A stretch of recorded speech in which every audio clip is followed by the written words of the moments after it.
I've seen it so many times, and the last time I watched it was actually when I was shooting my last movie. At the end of a particularly long week when I was really exhausted, I didn't want to go and see a new movie, and I didn't really want to watch any TV. I just wanted a film that would not just cheer me up, but kind of inspire me again, because I'd had a pretty tough week, and it was American Werewolf in London. And I realized, as I always do, that like I never, ever get tired of watching this movie. And what I wanted to talk about in terms of getting to why I picked it as my epiphany is that, you know, I was 7 when this movie came out, so obviously I didn't see it in cinemas. But, as you can see, there you go. So I had this Starburst, I actually have the real thing here. My copy has perished, but Alan Jones, who is the editor of Starburst at the time, now runs Fright Fest. That's the actual thing, which I poured through this magazine. And so it's one of those occasions that happen with a lot of horror films, because as you know, in this country, you can't kind of sneak into kind of 18-rated films. So I knew everything about it before I'd seen it. And, I had this cover, and I couldn't quite kind of comprehend that there might be a movie as amazing as this. And also just reading the review in here, it says that it's really funny. So I was just trying to wrap my head around that as a child. When I first saw it, it was on TV probably 30 years ago. I think it was shown on BBC One in 1984.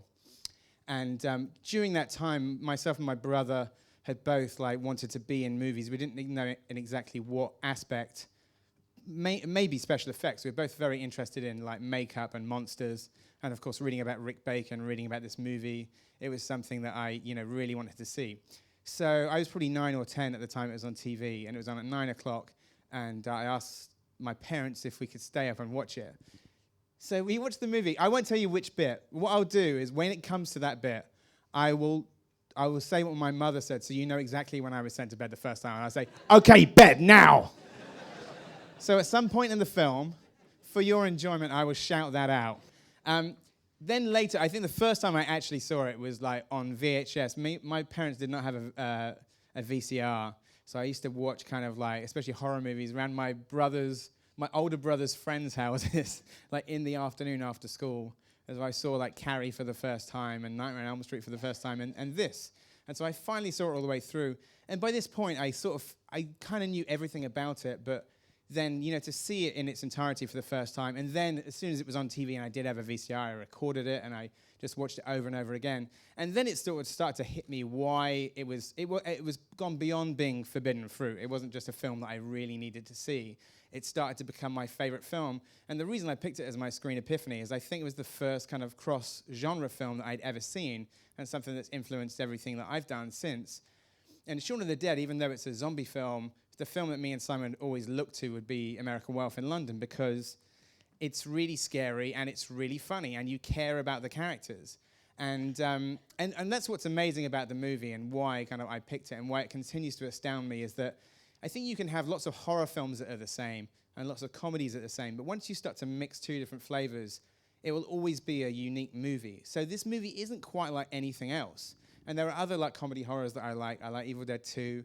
I like Peter Jackson's Brain Dead. But this is truly sort of in a league of its own. That scene is particularly memorable, and I'm not going to spoil it for people who haven't seen it, but Michael has a scene on Tottenham Court Road Station. Now, this is going to be my first silly question. Was it actually Tottenham Court Road Station? Yeah, it was Tottenham Court Road Station, but it was in bits of Tottenham Court Road which the public never get to, apart from the final bit going up the escalator, which was shot as the first commuters were coming in.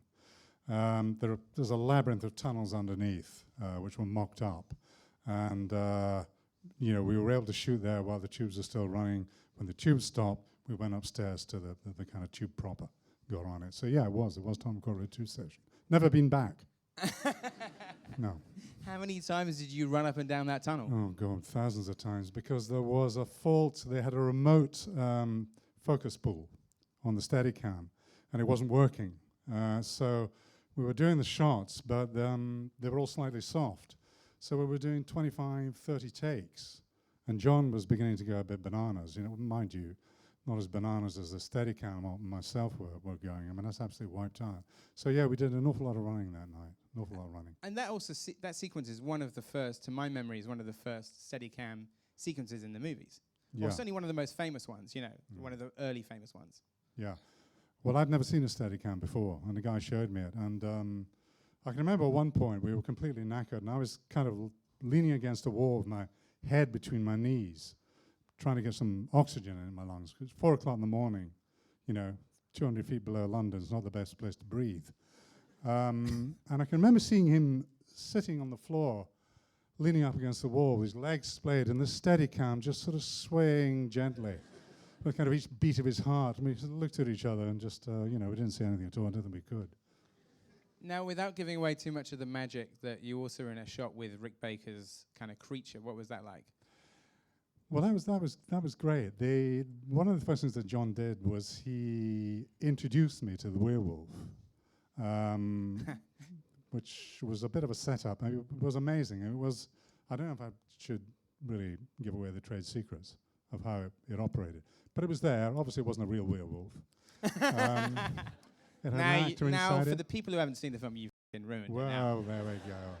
But he said to me, feel it, touch it, it feels like a real werewolf. So, of course, I put my hand forward and it went, rah! I just jumped out my skin.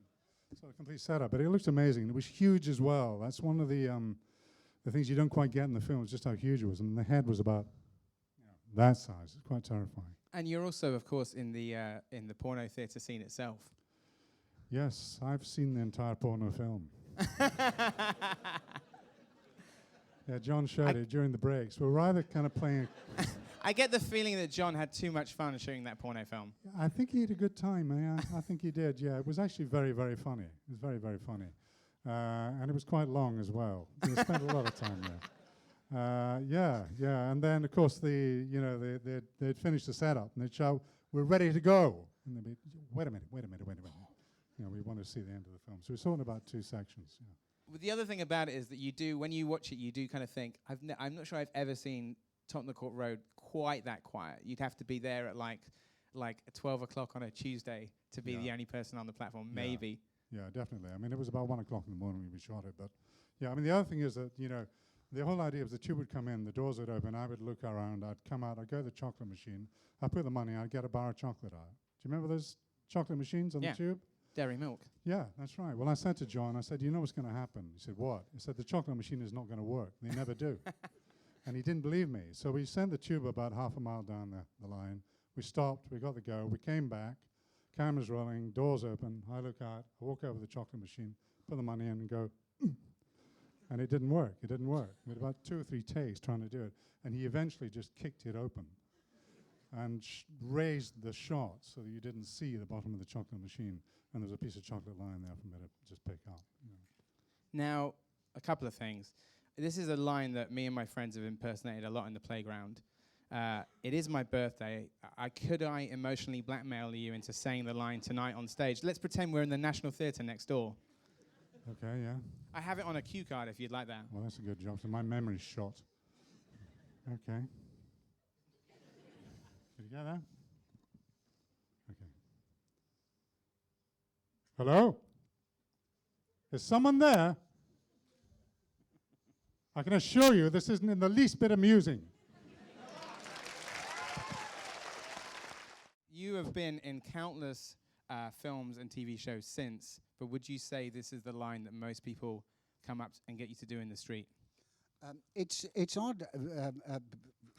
This was over 30 years ago, and I still, as recently as a couple of weeks ago, had a guy tap me on the shoulder in a pub, and when I turned around, he looked me straight in the eye and quoted a line from this movie.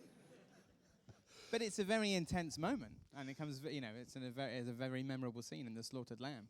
The Slaughtered Lamb was it was a pub in Windsor Great Park. The interior, the exteriors were shot in Wales. It was pretty intense. John is a pretty intense guy to work with. John Landis said he's not for the faint-hearted. John is something of, I suppose you'd call him an auto-democrat. He's autocratic in that he just wants you to do just what he wants you to do. He's a Democrat in that he absolutely yells at everybody. So no one gets spared being shouted at by John. but it's a privilege to be shouted. Like John has called me a to my face on several occasions, and I kind of love it. He seems to have the mechanism that says to most of us, it would be inappropriate to fart right now, is bypassed in John. So you're sitting in a car with him, he's chatting, and doesn't say anything about it, belches, farts, whereas if you are doing something in a scene that a director doesn't really think is appropriate, English directors will say, could we cut there? And then they come over and they very quietly say, David, I don't think you should have the cup in your hand at that moment, okay? And so we then go back and go again. If it's John, you just hear, John, take the fucking jump out of your fucking hair! And that's actually what it's like. So it's pretty scary. But I was very young at the time, so it didn't bother me. You know he's here, right? Yeah, he better be, because he still owes me money. Now, you told me earlier that, like, among many people who have asked you to do that line, who is the most famous person to ask you to do that? The most famous person to ask me to do that, I worked on a movie a couple of years ago called Valkyrie, and we were having dinner one evening, and across the dinner table, I'll just pick this up here, Tom Cruise looked across to me and said, you, and said the line to me. Yeah.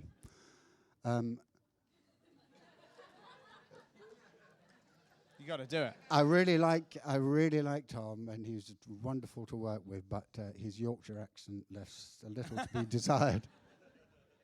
We're next door at the National. Right.